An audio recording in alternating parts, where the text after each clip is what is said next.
तक हम मानव होकर के मानव के काम आते रहेंगे। ना हम भगवान हैं, ना हम गुरु हैं, और संत तो हम हैं ही नहीं।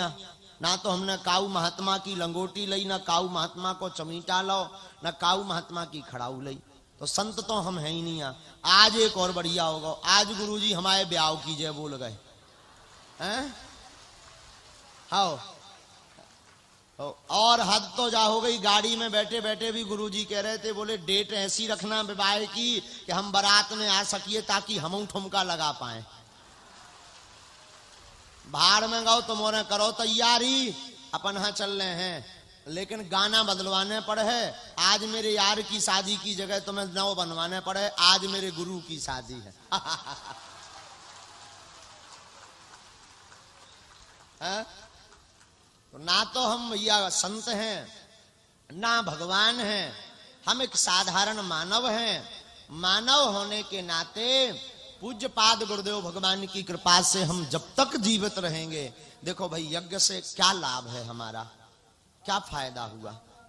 भौतिक स्थिति में कुछ भी नहीं, पर एक बहुत बड़ा फायदा हुआ यज्ञ के कारण हमें, कि कम से कम हम सनातन के लिए कुछ कर तो पा रहे। दूसरी बात, कोई भी दरबार या गुरु या साधक या सिद्ध होते हैं तो प्रभुता पाए काहे मद नाही, दरबार चलने लगता, भीड़ जुड़ने लगती, तो उनका एक ही ध्येय होता है कि हमारा मठ, हमारा मंदिर आगे बढ़े। लेकिन बागेश्वर धाम एक ऐसा मंदिर है जिसके विकास पर कभी बात नहीं होती है, केवल बात होती है तो समाज का हित कैसे हो, इस पर बात होती है। तो हमारा ध्येय मठ मंदिर बढ़ाने का नहीं है, हमारा ध्येय तो है कि घर घर में राम मंदिर होवे। हमारा ध्येय तो घर घर में राम बनाने का है, राम के पागल बनाने का है, राम के भक्त बनाने का है, ताकि जन का कल्याण हो, और जितने रावण आगे के लगे जे फिर रहे इनको विनाश होवे। तीसरी बात, हम सिद्धांत के बहुत उल्टे हैं।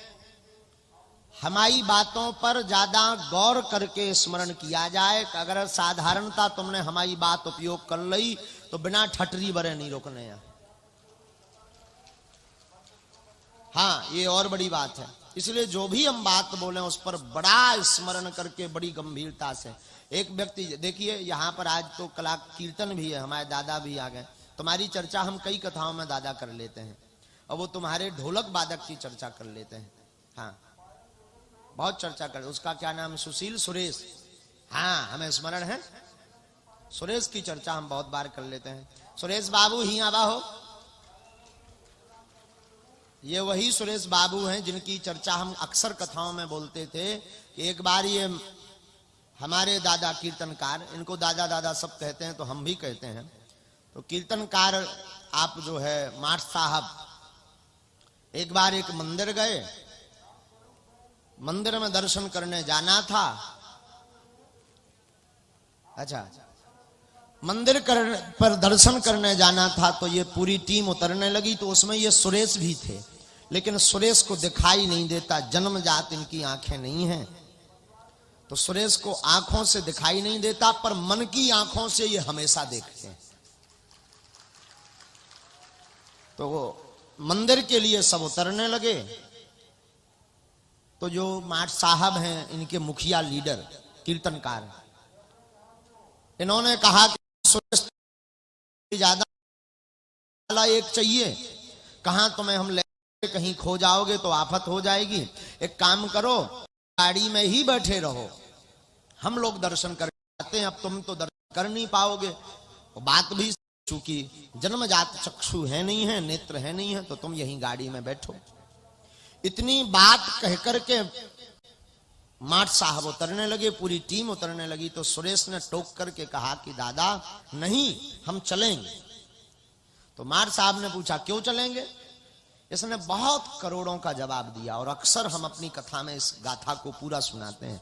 इसने करोड़ों का ये जवाब दिया, बोले दादा भगवान ने हमें आंखें नहीं दी तो ये तो निश्चित है कि हम भगवान को नहीं देख सकते, पर हम मंदिर इसलिए जाएंगे कि भगवान को हम भले ही ना देख पाए कि कैसा वस्त्र पहना, कैसी माला पहनी, कैसा श्रृंगार है, कैसा रूप है, हम भले ही ना देख पाए, पर भगवान तो हमें देख लेंगे कि हम कैसे हैं।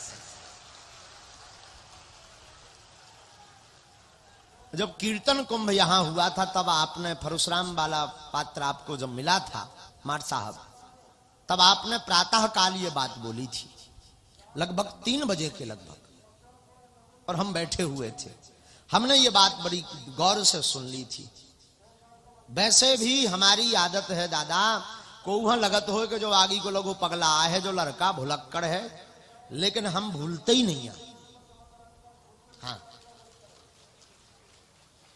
ये जरूर है कि हमारी वाणी जो है, शरीर की व्यस्तता, दिमागी व्यस्तता के कारण हम बयान ना कर पाए, बोल ना पाए, और उसे आपकी उर्दू भाषा में इजहार कहते हैं, ना कर पाए, कह ना पाए, पर ध्यान तो रहता है कि आपसे हमने बात क्या की थी अथवा आपने हमसे क्या कहा था। और हमारे लो जरूर ध्यान ना हो, हमारे लो एक ऐसा वाईफाई है जिसकी चिप अनलिमिटेड है, उसमें तो डाटा हमेशा सेव रात।